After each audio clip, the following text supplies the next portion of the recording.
prefabricated structures. போன லெக்சரில் நம்ம வந்து பெர்ஃபார்மன்ஸ் ஆஃப் காம்பனன்ட்ஸ் பற்றி பார்த்தோம். இந்த வீடியோவில் நம்ம வந்து எதை பற்றி பார்க்குறோம், roof and floor slabs.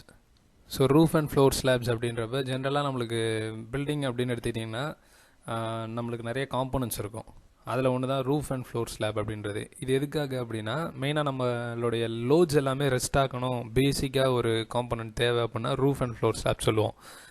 So இதில் அதை பற்றி நம்ம ஃபஸ்ட்டு பார்த்துருவோம். So reduce cost of the building, இது என்னன்றது நம்ம செகண்ட் பாயிண்ட் பார்த்தா புரியும். Use standardised and optimised components for flooring where shuttering is avoided. So நீங்கள் ரூஃப் அண்ட் ஃப்ளோர் ஸ்லாப் அப்படின்னு போகிறப்ப ஆல்ரெடி ஒரு இடத்துல செஞ்சு வச்ச காம்பனண்ட் எடுத்துகிட்டு வந்து நீங்கள் ஃபிக்ஸ் பண்ண போகிறீங்க, ஓகேவா? ஸோ நீங்கள் அப்படி ஆல்ரெடி மேட் பண்ண காம்பனண்ட்டை வச்சு நீங்கள் பண்ணுறீங்க. அதனால் அது என்ன பண்ணும் அப்படின்னா நம்மளுக்கு வந்து காஸ்ட் ஆஃப் பில்டிங் வந்து கம்மியாகும். எப்படி கம்மியாகும்னா நீங்கள் ஜஸ்ட்டு எங்கேயோ பண்ண பேனல் எடுத்துகிட்டு வந்து நீங்கள் ஃபிக்ஸ் தான் பண்ண போகிறீங்க. ஸோ அப்போ ஷட்டரிங்கிறது அவாய்ட் ஆகும். அப்படி ஷட்டரிங்கிட்ட ஒரு பெரிய ப்ராசஸே அவாய்ட் ஆகுது அப்படின்னா நம்மளுக்கு பில்டிங்கோட காஸ்ட் வந்து கண்டிப்பாக கம்மியாகும். ஸோ அதை தான் வந்து ஃபஸ்ட் பாயிண்ட்டை சொல்லியிருக்காங்க. அதுக்கடுத்து ஃபாஸ்ட் அண்ட் குட் குவாலிட்டி. நம்மளுக்கு நார்மலாகவே தெரியும் ப்ரீகாஸ்ட்டு பொறுத்து நம்ம போகிறோம் அப்படின்னாலே அது வந்து ஃபாஸ்ட்டாகவும் இருக்கும், குவாலிட்டியும் நல்லாயிருக்கும் அப்படின்னு சொல்லி. ஸோ இப்போ நம்ம வந்து ரைட் ஹேண்ட் சைடில் வந்து ஒரு ஃப்ளோ சார்ட் பார்க்கலாம். ஸோ அதில் என்ன மென்ஷன் பண்ணுறதுக்கு அப்படின்னா என்னென்ன மெட்டீரியல்ஸ்லாம் யூஸ் பண்ணி என்ன மாதிரியான டைப்ஸ் ஆஃப் ஸ்லாப்ஸ் இருக்குது அப்படின்ற மாதிரி, ஓகேவா? ஸோ இப்போ நீங்கள் இது பார்க்குறது எல்லாமே லோ ரைஸ் பில்டிங்க்கு யூஸ் பண்ணக்கூடிய materials. So first RC planks. நம்மளுக்கு ஆர்சி பிளாங்க்ஸ்னால் என்னென்னு தெரியும். கீழே வந்து ஜாய்ஸ்ட் இருக்கும், மேலே வந்து ஒரு ஹரிசான்டல் மெம்பர் வந்து நம்ம வைப்போம். ஸோ அதுதான் பிளாங்க் அப்படின்னு சொல்லி. ஸோ அந்த பிளாங்க் வந்து ஜஸ்ட் வந்து ஜாய்ஸ்ட்டுக்கு மேலே இருக்கும். அந்த ஜாயிண்ட்டில் வந்து சைட் கான்க்ரீட் வச்சு நம்ம ரெயின்ஃபோர்ஸ்மெண்ட் ஏதாவது கொடுத்து நம்ம ஃபினிஷ் பண்ணிடுவோம். ஸோ இந்த மாதிரியான கன்ஸ்ட்ரக்ஷனுக்கு ஆர்சி பிளாங்க்ஸ்ன்றது யூஸ் பண்ணுவோம். ஆனால் அதோட டைமென்ஷன்ஸ் என்ன அப்படின்றத நம்ம இப்போ பார்க்குறோம். ஸோ திக்னஸ், ஜென்ரலாக அந்த பிளாங்கோடைய திக்னஸ் எவ்வளோ இருக்குன்னா 3 சென்டிமீட்டர்லேருந்து 6 சென்டிமீட்டர், ஓகே, டிபெண்டிங் அப்போ அந்த லோடு.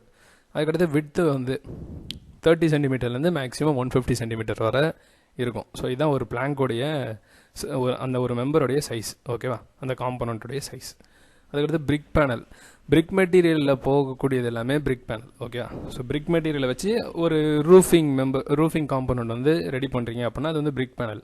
இதில் என்ன பண்ணுவாங்கன்னா அந்த பிரிக் பேனல் பண்ணுறப்ப ரெயின்ஃபோர்ஸ்மெண்ட் வந்து நடுவில் அட்டாச் பண்ணிருப்பாங்க, ஓகேவா? ஸோ அது எதுக்காகன்னா ஸ்ட்ரக்சரல் பிஹேவியருக்காக தான். ஸோ இது மாதிரி வர்றது brick panels. So next arch panel. இதுவும் வந்து பிரிக்கோடைய மெட்டீரியலில் தான் பண்ணியிருக்காங்க, ஆனால் இங்கே ரெயின்ஃபோர்ஸ்மெண்ட் எதுவும் இருக்காது, ஓகேவா? ஸோ இப்போ நம்ம பார்த்த இந்த மூணுமே பார்த்திங்கன்னா பிரிக்கை சம்மந்தப்பட்டு வருது. நெக்ஸ்ட்டு பார்க்கக்கூடியது அப்படின்றது நம்மளுக்கு வந்து கான்கிரீட் பேஸ் பண்ணி வரப்போகுது, ஓகே. சேனல், ஆலோ ஸ்லாப் ரெண்டுமே. ஸோ சேனல்னால் நம்மளுக்கு ஜென்ரலாக தெரியும் சேனல் செக்ஷன் எப்படி இருக்கும் அப்படின்னு சொல்லி. இதில் நம்ம டைமென்ஷன் தான் பார்க்க போகிறோம். ஆனால் இதோடைய ஷேப் எப்படி இருக்கும் அப்படின்னா ட்ரஃப்டு ஷேப் அப்படின்னு சொல்லுவாங்க. ட்ரஃப்டு அப்படின்னா என்னென்னா ட்ரையாங்கிள் வந்து இன்வெர்ஸில் இருந்தால் எப்படி இருக்கும், ஸோ அதுதான் வந்து அதோடைய ஷேப்பு. இதில் வந்து க்ரூவும் வந்து இருக்கும். அது எதுக்காக ப்ரொவைட் பண்ணுறாங்கன்னா ஷியர் கீ ஆக்ஷன். ஸோ க்ரூவுன்றது என்னன்னு தெரியும், நான் ப்ரீவியஸாக காலமோடைய லெக்சர் அப்போயே சொல்லியிருந்தேன் க்ரூவ்னா என்ன அப்படின்னு சொல்லி. ஸோ ஒரு வால் பேனல் வந்து நம்ம வைக்கிறோம் அப்படின்னா உள்ளே கரெக்டாக ஃபிக்ஸ் ஆகணும் அப்படின்றதுக்காக ப்ரொவைட் பண்ணுறது தான். ஸோ அந்த கான்செப்ட் படி தான் இங்கே ஷியருக்காக அதை வந்து ப்ரொவைட் பண்ணுறாங்க. ஸோ அதோடைய விட்த்தும் பார்த்திங்கன்னா 300 to 600 வந்து இருக்கும். அதே மாதிரி டெப்த் வந்து 130 to 200 வரை இருக்கும். So next hollow slab. Hollow ஸ்லாப்னாலே தெரியும் வாய்ட்ஸ் வந்து உள்ளே ப்ரெசென்ட் ஆகிருக்கும் அந்த ஸ்லாபில். ஸோ அதோடைய விட்த்தும் பார்த்திங்கன்னா 300 mm, டெப்த்து வந்து 100 to 150 mm டிபெண்டிங் அப்போ அந்த லோடிங் கான்செப்ட், ஓகேவா? இதுதான் entire thing about roof and floor slab. Next wall panel. So wall panel அப்படின்னு எடுத்துக்கிட்டிங்கன்னா இதில் வந்து 3 விதமான கான்செப்ட்ஸ் இருக்குது, ஓகேவா? வால் பேனல்ன்றது உங்களுக்கு தெரியும், அவுட்டரில் வந்து ஒரு ஸ்ட்ரக்சரை வந்து நம்ம கொடுக்குறோம். அது எதுக்காகனா நம்மளை இன்னரில் ப்ரொடெக்ட் பண்ணணும் அப்படின்றதுக்காக. வெளிப்புறத்தில் வரக்கூடிய டெம்பரேச்சர் இல்லை ரெயின் எல்லாமே வந்து எது அவாய்ட் பண்ணால் வால் பேனல் தான் நம்மளுக்கு அவாய்ட் பண்ணும், ஓகேவா? ஸோ இது வந்து ஸ்கின் மாதிரி. ஸோ இதில் வந்து 3 விதமான கான்செப்ட் இருக்குது. கிராஸ் வால், லாங்கிடியூனல், 2 வே அப்படின்னு சொல்லி. ஸோ கிராஸ் வால் அப்படின்னா என்னென்னா ஷார்ட்டர் டைரெக்ஷன், ஓகேவா? ஒரு பில்டிங்கில் இருக்கக்கூடிய ஷார்ட்டர் டைரெக்ஷன் தான் gravity load and also lateral loads அதை எடுத்துக்கும், ஓகே. கிராஸ் வால்னா ஷார்ட்டர் வால் தான் எடுத்துக்கும். ஸோ லாங்கிடியூனல் வால் அப்படின்னா லாங்கர் டைரெக்ஷனில் இருக்கிறது தான், அதில் இருக்கக்கூடிய வால் மட்டும்தான் gravity load and as well as lateral load இது ரெண்டுத்தையுமே எடுத்துக்கும்.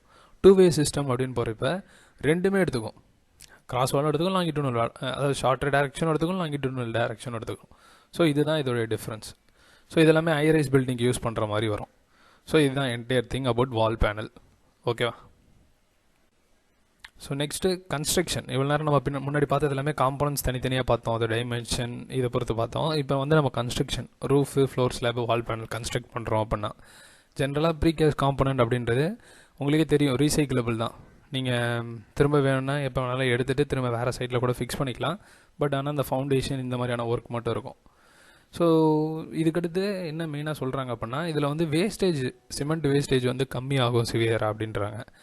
ஏன்னா சைடில் வந்து சிமெண்ட்டோட வேஸ்டேஜ்ன்றது அதிகமாகும். இங்கே நீங்கள் வந்து ஒரு க்ளோஸ்டு ஃபேக்ட்ரியில் பண்ண போகிறீங்க. அப்போ வேஸ்ட் ஆகிற சிமெண்ட்டை வேறு காம்பனண்ட்டுக்கு நீங்கள் யூஸ் பண்ணிக்கலாம். ஸோ அப்படி நீங்கள் சிமெண்ட்டை வேறு அதாவது சிமெண்ட்டை நீங்கள் யூஸ் பண்ணுறதுனால CO2 லெவல் கம்மியாகும். ஏன்னா சிமெண்ட் தான் உலகத்திலே largest producer, second largest producer of CO2 gases. வாங்கினதுலேருந்து வர புகைகள் மட்டும் தான் நம்மளுக்கு தெரியும். சிமெண்ட்டும் CO2 வந்து அதிகமாக ரிலீஸ் பண்ணுது. ஓகேவா? ஸோ இது வந்து காஸ்ட் வந்து கம்மியும் ஆக்கும், ஒரு எக்கோ ஃப்ரெண்ட்லின்னு சொல்கிறாங்க. நல்லா புரிஞ்சுக்கோங்க, ஃபுல்லாக கம்மி பண்ணாது. நீங்கள் நார்மல் கன்ஸ்ட்ரக்ஷன் பண்ணுறதை விட இது கொஞ்சம் கம்மியாகும். ஸோ இது வந்து ஈஸி டு இன்ஸ்டால், இது நம்மளுக்கே தெரியும், ஜென்ரலாக வந்து தெரியும் ப்ரீகாஸ்டோடைய இது பொறுத்து. அதுக்கடுத்து நார்மல் கன்ஸ்ட்ரக்ஷனோட கம்பேர் பண்ணுறப்ப இது வந்து லாங்கர் லைஃப் வந்து தரும் அப்படின்னு சொல்கிறாங்க. இது வந்து ப்ரீ ஸ்ட்ரெஸ்ஸாகவும் இருக்கலாம், போஸ்ட் ஸ்ட்ரெஸ்ஸாகவும் பண்ணலாம். அந்த காம்பனண்ட் நீங்கள் எப்படி வேணாலும் பண்ணலாம். இது ஸ்ட்ராங்கராக இருக்கும்னு சொல்லி தேர்ட் பாயிண்ட் சொல்கிறாங்க. அதுக்கடுத்து சேவ்ஸ் ரெயின்ஃபோர்ஸ்மெண்ட். நீங்கள் சைட்டுன்னு போகிறப்ப ஒரு 40 அடிக்கு கம்பி இருக்குன்னா நீங்கள் வந்து லேப்பிங்லாம் கன்சிடர் பண்ணி நீங்கள் வந்து ராட்ஸ் வந்து கட் பண்ணுவீங்க. அப்போ கொஞ்சம் ஒரு 7 to 8 ஃபீட் வந்து வேஸ்ட்டாக போகிறதுக்கான வாய்ப்பு இருக்குது. ஆனால் இந்த மாதிரியான விஷயத்தில் அதை எடுத்துகிட்டு போய் நீங்கள் வேறு காம்பனண்ட் ரெடி பண்ணுறதுக்கு நீங்கள் யூஸ் பண்ணிக்கலாம். ஸோ வேஸ்ட்டோடைய அமௌண்ட்டுன்றது ஜென்ரேட் ஆகிறது கம்மியாகும்.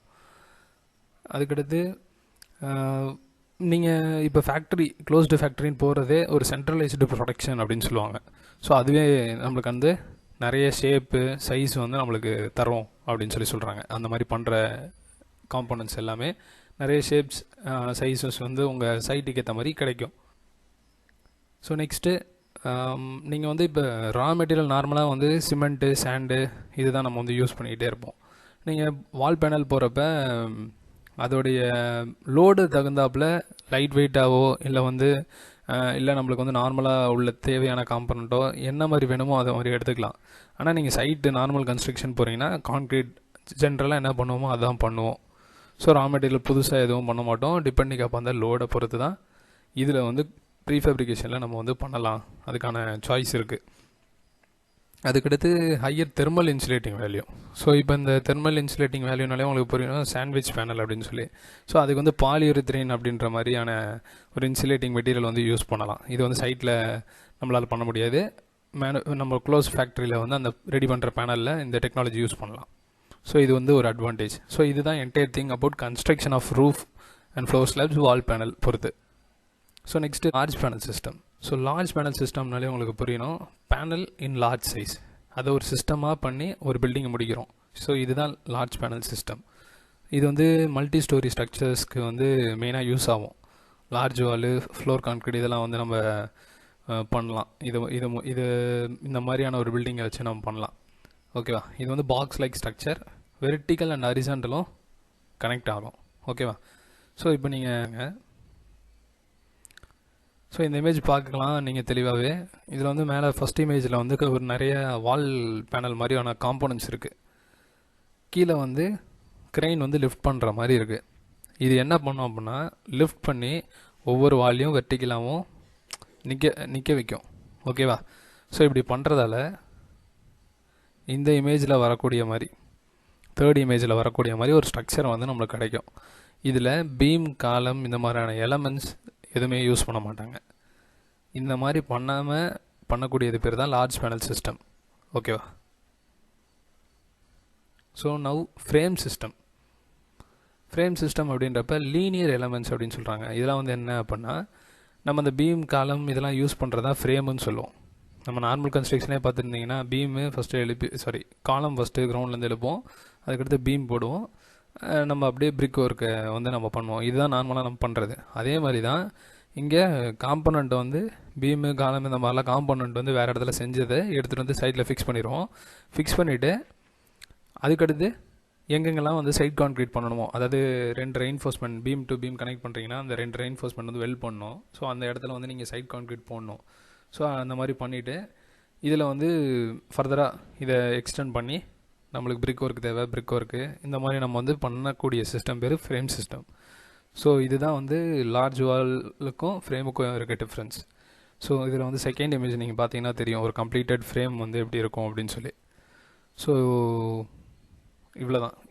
ஸோ நெக்ஸ்ட் லெக்சரில் நம்ம வந்து ஷியர் வால் அப்புறம் லார்ஜ் ஸ்ட்ரக்சர் பொறுத்து நம்ம வந்து பார்ப்போம்.